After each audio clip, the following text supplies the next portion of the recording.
Frères et sœurs, bonjour, bienvenue à ce nouveau rendez-vous de méditation sur les titres de la Bienheureuse Vierge Marie. Avec ce carême, nous avons voulu nous faire accompagner chaque jour par Marie en méditant sur les titres que nous avons pris des litanies de Marie.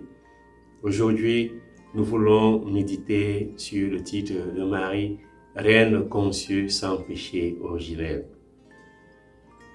Nous avons parlé de l'Immaculée Conception de Marie lorsque nous avons médité sur le titre de Marie, Mère Immaculée, et Marie, Mère très pure.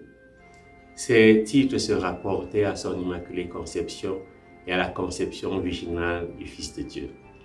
Marie est sans tache, elle est Immaculée Conception, car elle a été conçue sans péché originel, elle a été préservée du péché originel.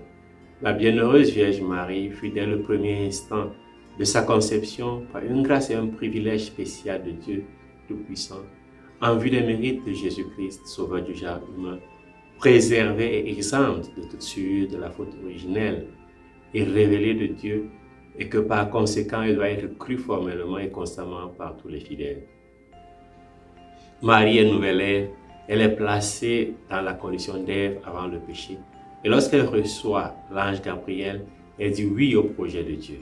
Son immaculée conception se manifeste dans sa disponibilité à la parole de Dieu. Marie est reine conçue sans péché originel, car elle est la nouvelle Ève, née du nouvel Adam, qui est roi de la descendance de David. Marie a reçu une grâce exceptionnelle parce qu'elle avait à répondre à une mission exceptionnelle.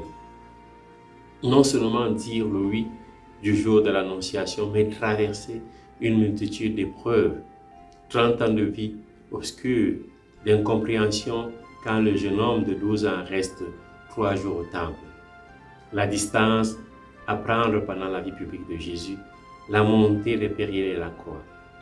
Après l'Ascension, Marie devra vivre elle aussi avec les disciples le temps de la séparation jusqu'à ce qu'elle connaisse la gloire de l'Ascension. Marie est reine conçue sans péché originel, elle est très pure parce que comblée de grâce. Frères et sœurs, la pureté est la vertu, la béatitude qui nous permet de voir Dieu. Marie, conçue sans péché originel, est modèle de pureté à contempler pendant ce temps de carême. Invoquons Marie pour qu'elle nous obtienne de son Fils Jésus un cœur pur pour pouvoir discerner la présence de Dieu dans nos vies. Marchons avec Marie, car les mérites de son Fils, nouvel Adam, font d'elle une nouvelle Ève et indiquent aux hommes à travers sa pureté le chemin de la vertu, le chemin du bien, le chemin de la vie.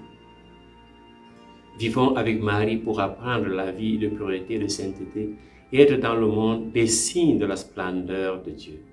Contemplons Marie, Reine Immaculée, pour que le désir de réacquérir notre condition originelle reste toujours vif en nous. Que sa présence parmi nous nous rappelle toujours notre destinée, c'est-à-dire retrouver la pureté originelle en s'abstenant du péché. Avec Marie, même si le péché a abondé dans nos vies, elle nous rappelle que la grâce peut surabonder pour tout ce qui revient à Dieu. Terminons par cette prière. Ô très sainte Vierge Marie, qui plaisir au Seigneur et devint sa mère, immaculée de corps et d'esprit, dans la foi et dans l'amour, regardez-nous avec bienveillance alors que nous implorons votre puissante intercession. Ô très sainte Mère, qui par ta bienheureuse Immaculée Conception avait écrasé la tête de l'ennemi, recevez nos prières alors que nous implorons de nous présenter au trône de Dieu. Ô Marie, Mère de l'Immaculée Conception, Reine conçue sans péché, Mère du Christ, vous avez eu de l'influence auprès de votre divin Fils quand il était sur terre. Vous avez maintenant la même influence auprès de lui au ciel. Priez pour nous. Ô Marie conçue sans péché, priez pour nous qui avons le courage. Et que Dieu vous bénisse.